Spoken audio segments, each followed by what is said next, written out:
Welcome everyone, my name is Jacob. Thank you for joining me. This is Hunt Detail. You can find Hunt Detail on YouTube. There's a podcast channel for Hunt Detail, and you can find me personally on Instagram at J_Coons_hunts. Unfortunately, we are looking December straight in the face. It is upon us. The things have changed. The rut has died down, if not died completely. And if you follow any type of hunting content, you've heard of the Drurys, Mark and Terry Drury. They came up with 13, which are 13 phases of, I guess, the rut or hunting season. And those gentlemen have forgotten more about whitetail hunting than I'll ever know. They are fantastic, and they're very analytical, of course. But one of the things in that Drury 13 phase is November 20th to the 25th is phase 9, and it's titled The Party's Over. And it reminds me of a couple of bucks that I've killed in a particular area. This is one that I killed in 2021. And I killed him on November 19th. And he was, a group of does had come up. He was about 10 minutes behind them. He was on, sort of trailing them. And November 19th, killed him. And then 15 minutes later, a bigger 10-pointer came in.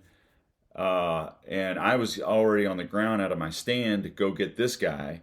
And he was on that same doe trail.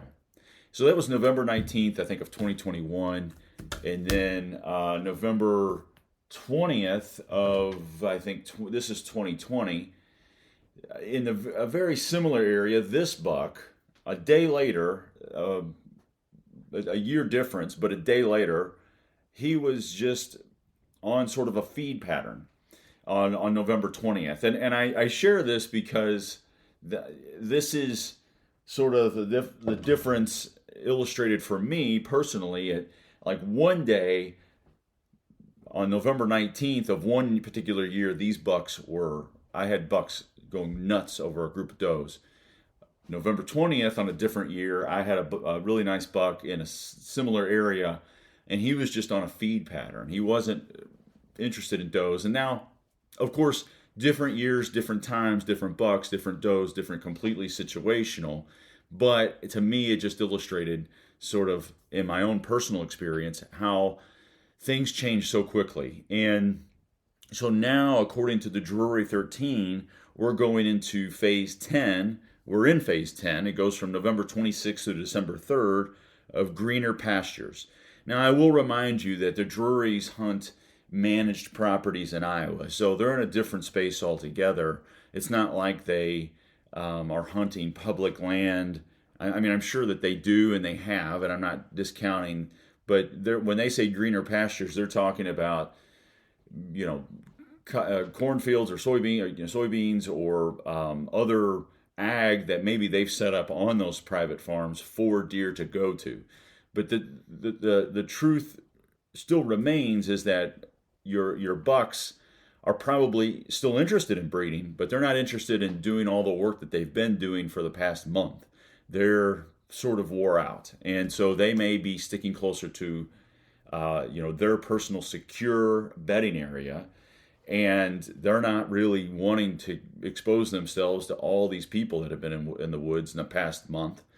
And so they have their secure bedding area. They have maybe a food source nearby. Maybe it's an oak flat with red oaks or some other, it's a south-facing slope, so it maybe still has, it's a little bit warmer, maybe has a little bit more green browse.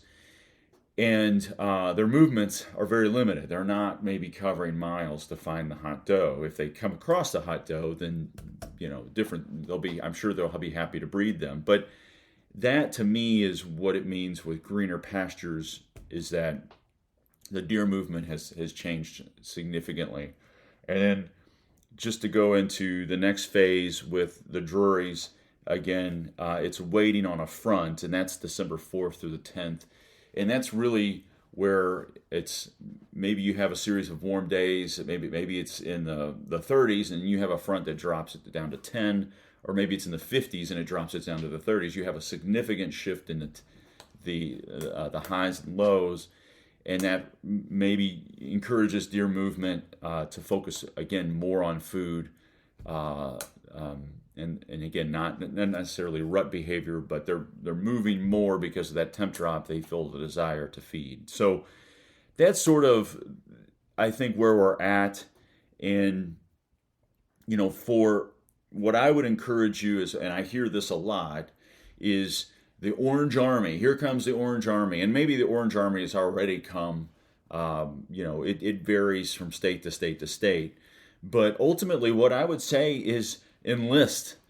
I know it's stated sort of as a negative thing that folks are going gun hunting, and you see orange everywhere in the woods, and obviously the woods is very open now, and that's another reason why you see less deer movement, because they are so exposed. But I would encourage you to enlist. Get that orange, get your rifle, shotgun, muzzleloader, whatever out, and have fun. Get out there and hunt deer, because that's what we're here to do. If there was a season for only set aside for hunting deer with boomerangs, then I would do it, or slingshots, so I would do it, or whatever. I mean, I'm being a little bit facetious, but my point is that don't let other people's projections of the negative, like the negativity of gun hunters, don't have them put that on you.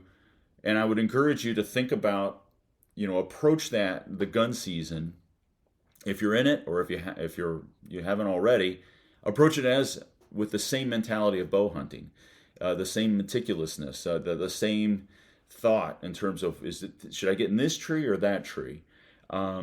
Because what you will see is a lot of folks sit on field edges and they can see far because they want to see far because they can shoot far.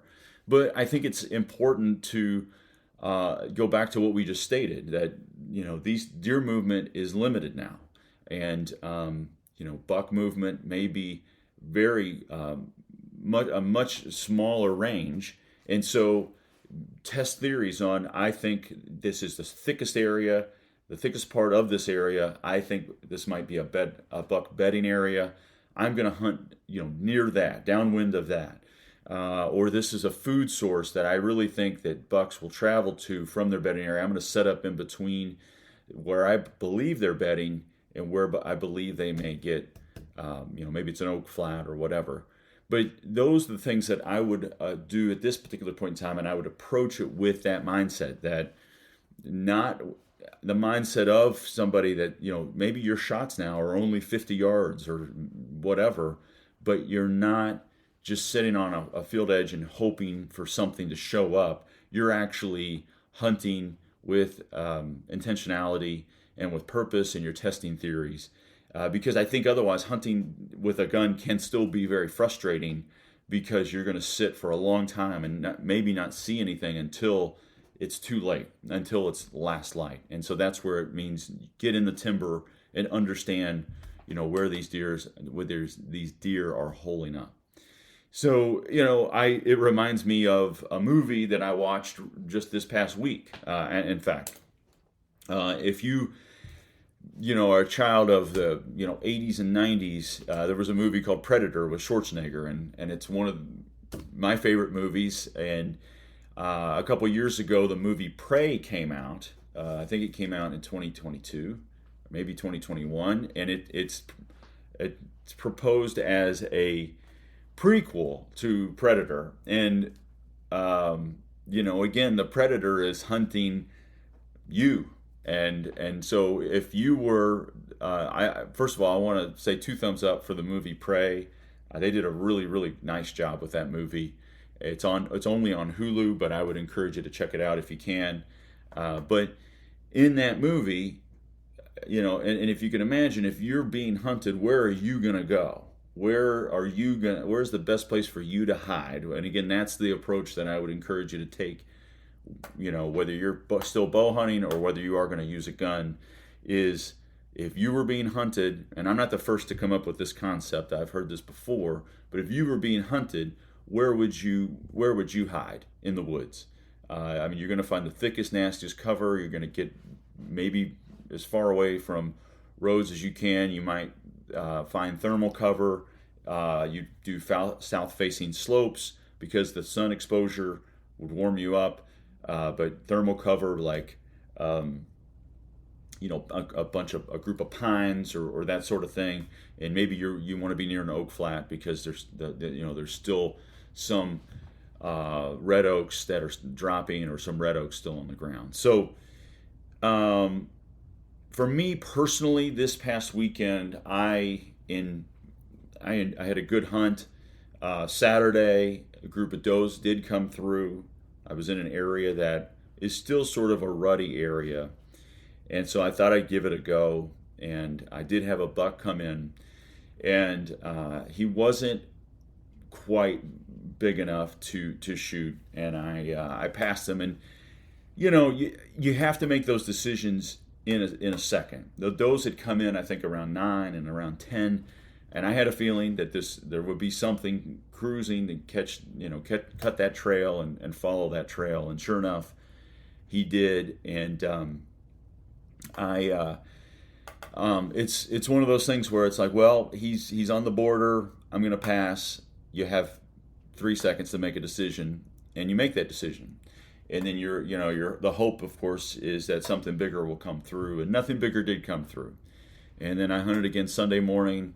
And I hunted with my son. I was hoping that he could fill another buck tag, and unfortunately, a small spike came through, and that was really it. And so, as I mentioned earlier, things have shut down, if they're not completely shut down. So again, keep that in mind as you get out there. I would encourage you that the season is not over, so don't throw the towel in. It's going to be more difficult. It's going to be cold, and you're going to see less movement. It's not nearly as fun or exciting, but there's going to be a lot less people in the woods, and that does make it a little bit more enjoyable. So best of luck. Like and share. Please, I appreciate your support of this podcast. Share it with friends, and thank you for your time, and best of luck this season.